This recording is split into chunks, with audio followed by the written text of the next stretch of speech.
Hi friends, ಎಲ್ಲರಿಗೂ ನಮಸ್ಕಾರ. ಅಡುಗೆ ಅರಮನೆಗೆ ಸ್ವಾಗತ. ನಾನು ನಿಮ್ಮ ಸೌಮ್ಯ.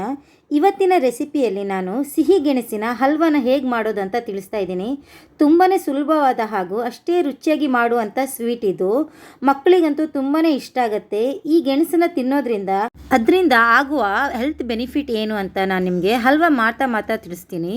ಇದಕ್ಕೂ ಮುಂಚೆ ನನ್ನ ಚಾನಲ್ನ ಸಬ್ಸ್ಕ್ರೈಬ್ ಮಾಡ್ಕೊಳ್ಳಿಲ್ಲ ಅಂದರೆ ದಯವಿಟ್ಟು ಸಬ್ಸ್ಕ್ರೈಬ್ ಮಾಡ್ಕೊಳ್ಳಿ. ನಾನಿಲ್ಲಿ ಅರ್ಧ kg ಆಗಷ್ಟು ಗೆಣಗನ ಬೇಯಿಸಿ ಸಿಪ್ಪೆ ತೆಗೆದು ಇಟ್ಕೊಂಡಿದ್ದೀನಿ.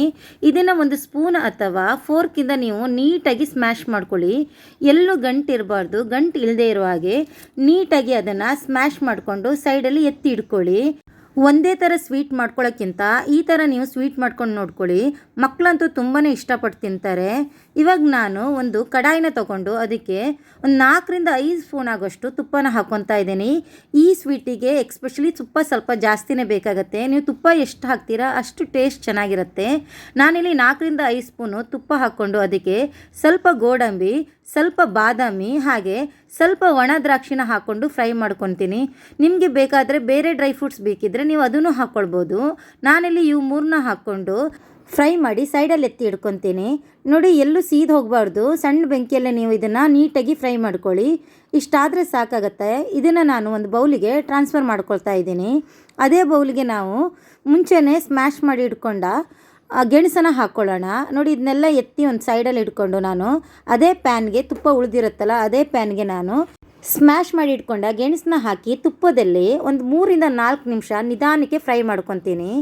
ಸಿಹಿ ಗೆಣಸು ತಿನ್ನೋದ್ರಿಂದ ನಮಗೇನು ಉಪಯೋಗ ಅಂದರೆ, ಸಿಹಿ ಗೆಣಸಲ್ಲಿ ಫಸ್ಟು ಏನಿದೆ ಅಂತ ತಿಳ್ಕೊಳ್ಳೋಣ. ಸಿಹಿ ಗೆಣಸಿನಲ್ಲಿ ನಮಗೆ vitamin A, B, C, D ಹಾಗೆ ಇ ಇದೆ. ಅದ್ರ ಜೊತೆಗೆ ನಮಗೆ ಕ್ಯಾಲ್ಸಿಯಮ್ಮು, ಫೈಬರು, ಐರನ್ನು, ಪೊಟ್ಯಾಷಿಯನ್ನು, ಜಿಂಕ್ ಇದೆಲ್ಲ ಸಿಗುತ್ತೆ. ಇದರಿಂದ ನಮಗೆ ನಮ್ಮ ದೇಹದಲ್ಲಿ ಬ್ಲಡ್ ಮತ್ತು ಶುಗರ್ ಲೆವೆಲ್ನ ಇದು ಮೇಂಟೈನ್ ಮಾಡುತ್ತೆ. ಜೊತೆಗೆ ವೆಯ್ಟ್ ಗೇನ್ ಮಾಡ್ತಾಯಿದ್ರೆ ಅವರಿಗೆ ಸಿಹಿಗೆಣಸು ತುಂಬಾ ಒಳ್ಳೆಯದು. ಇದರಿಂದ ವೆಯ್ಟ್ ಜಾಸ್ತಿ ಆಗುತ್ತೆ. ಹಾಗೆ ಕಣ್ಣಿಗೂ ಸಹ ತುಂಬಾ ಒಳ್ಳೆಯದು. ನೀವು 8 ತಿಂಗಳು ಮಕ್ಕಳಿಂದನೇ ಈ ಸಿಹಿಗೆಣಸನ್ನು ಸ್ಟಾರ್ಟ್ ಮಾಡ್ಬೋದು. ಮಕ್ಕಳು ವೆಯ್ಟ್ ಗೇನ್ ಜಾಸ್ತಿ ಆಗುತ್ತೆ. ಹಾಗೂ ನಾವು ಇದನ್ನು ತಿನ್ನೋದ್ರಿಂದ ನಮ್ಮ ಹೇರ್ ಮತ್ತು ಸ್ಕಿನ್ನಿಗೆ ತುಂಬಾ ಒಳ್ಳೆಯದು. ಇದರಲ್ಲಿರೋ ಫೈಬರಿಂದ ನಮಗೆ ಜೀರ್ಣಕ್ಕೆ ತುಂಬಾ ಒಳ್ಳೆಯದು. ಹಾಗಾಗಿ ನೀವು ಆದಷ್ಟು ಸಿಹಿಗೆಣಸನ್ನು ತಿಂತಾಯಿರಿ. ನಾನಿಲ್ಲಿ ಗೆಣಸನ್ನು ತುಪ್ಪದ ಜೊತೆ ಹಾಕ್ಕೊಂಡು 3-4 ನಿಮಿಷ ಫ್ರೈ ಮಾಡ್ಕೊಂಡಿದ್ದೀನಿ.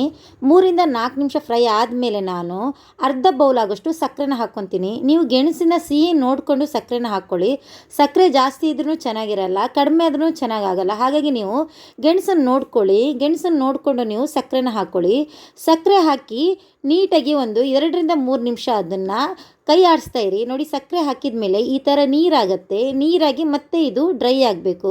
ಅಷ್ಟೊತ್ತು ನೀವು ನಿಧಾನಕ್ಕೆ ಕೈ ಆಡಿಸ್ಕೊಳ್ತಾ ಇರಿ, ಇಲ್ಲಾಂದರೆ ಅಡಿ ಹಚ್ಕೊಳ್ಬೋದು. ನೋಡಿ, ಈ ಥರನೇ ನಿಧಾನಕ್ಕೆ ಮಾಡ್ಕೊಳ್ಳಿ. ಈ ಟೈಮಲ್ಲಿ ನೀವು ಬೇಕಿದ್ದರೆ ಒಂದು ಅರ್ಧ ಕಪ್ ಆಗೋಷ್ಟು ಹಾಲನ್ನ ಸೇರಿಸ್ಕೊಳ್ಬೋದು. ಬಟ್ ಹಾಲನ್ನ ಸೇರಿಸ್ಕೊಂಡ್ರೆ ನೀವು ಜಾಸ್ತಿ ದಿನ ಇಟ್ಕೊಳ್ಳೋಕ್ಕಾಗಲ್ಲ. ನೀವು ಅದೇ ದಿನ ಯೂಸ್ ಮಾಡ್ಕೊತೀನಿ ಅಂತ ಇದ್ದರೆ ಹಾಲನ್ನ ಸೇರಿಸ್ಕೊಳ್ಳಿ, ಇಲ್ಲಾಂದರೆ ಸೇರಿಸ್ಕೊಳ್ಳೋದು ಬೇಡ. ನಾನಿಲ್ಲಿ ಹಾಲನ್ನ ಸೇರಿಸ್ಕೊಂಡಿಲ್ಲ, ಯಾಕಂದರೆ ನಾನೊಂದು 2-3 ದಿನ ಇಟ್ಕೊತೀನಿ.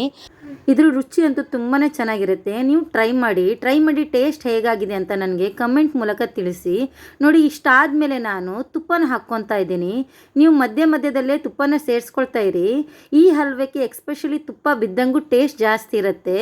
ತುಪ್ಪದಲ್ಲೇ ಚೆನ್ನಾಗಿ ಬೇಯಬೇಕು. ಹಾಗೆ ಅದು ತಲ ಕಂಪ್ಲೀಟಾಗಿ ಬಿಟ್ಕೊಳ್ಬೇಕು. ಅಷ್ಟೊತ್ತು ನೀವು ಇದನ್ನು ಫ್ರೈ ಮಾಡ್ಕೊಳ್ಬೇಕು. ಕೈ ಆಡಿಸ್ತಾನೆ ಇರಿ, ಎಲ್ಲೂ ಕೈನ ನೀವು ನಿಲ್ಸಕ್ಕೆ ಹೋಗಬೇಡಿ. ಗೆಣಸಿಂದ ತುಂಬಾ ರೆಸಿಪಿ ಮಾಡ್ಬೋದು. ಈ ಮುಂಚೆ ನಾನು ಗೆಣಸು ಕಟ್ಲೆಟ್ ಮಾಡಿದ್ದೀನಿ. ನಿಮ್ಗೆ ಅದ್ರ ರೆಸಿಪಿ ಬೇಕಿದ್ದರೆ ಕಮೆಂಟಲ್ಲಿ ತಿಳಿಸಿ, ನಾನು ಅದ್ರ ಲಿಂಕ್ನ ನಿಮಗೆ ಕಳಿಸ್ಕೊಡ್ತೀನಿ. ನೋಡಿ, ಇಷ್ಟು ನೀಟಾಗಿ ತಳ ಬಿಡ್ಕೊಳ್ಬೇಕು. ಇಷ್ಟಾದರೆ ನಮ್ಮದು ಸಿಹಿ ಗೆಣಸಿನ ಹಲ್ವ ರೆಡಿ ಆಗುತ್ತೆ. ಟೇಸ್ಟ್ ಅಂತೂ ತುಂಬಾ ಚೆನ್ನಾಗಿರುತ್ತೆ. ನೀವು ಟ್ರೈ ಮಾಡಿ ನೋಡಿ ಹೇಗೆ ಬಂದಿದೆ ಅಂತ ನನಗೆ ಕಮೆಂಟ್ ಮೂಲಕ ತಿಳಿಸಿ. ನಾನು ಮಾಡಿರೋ ರೆಸಿಪಿ ನಿಮ್ಗೆ ಇಷ್ಟ ಆದರೆ ದಯವಿಟ್ಟು ಲೈಕ್ ಮಾಡಿ, ಹಾಗೂ ನಿಮ್ಮ ಫ್ರೆಂಡ್ ಜೊತೆಗೆ ನನ್ನ ರೆಸಿಪಿ ಶೇರ್ ಮಾಡಿ. ಇನ್ನೊಂದು ರೆಸಿಪಿಯೊಂದಿಗೆ ಮತ್ತೆ ಸಿಗೋಣ.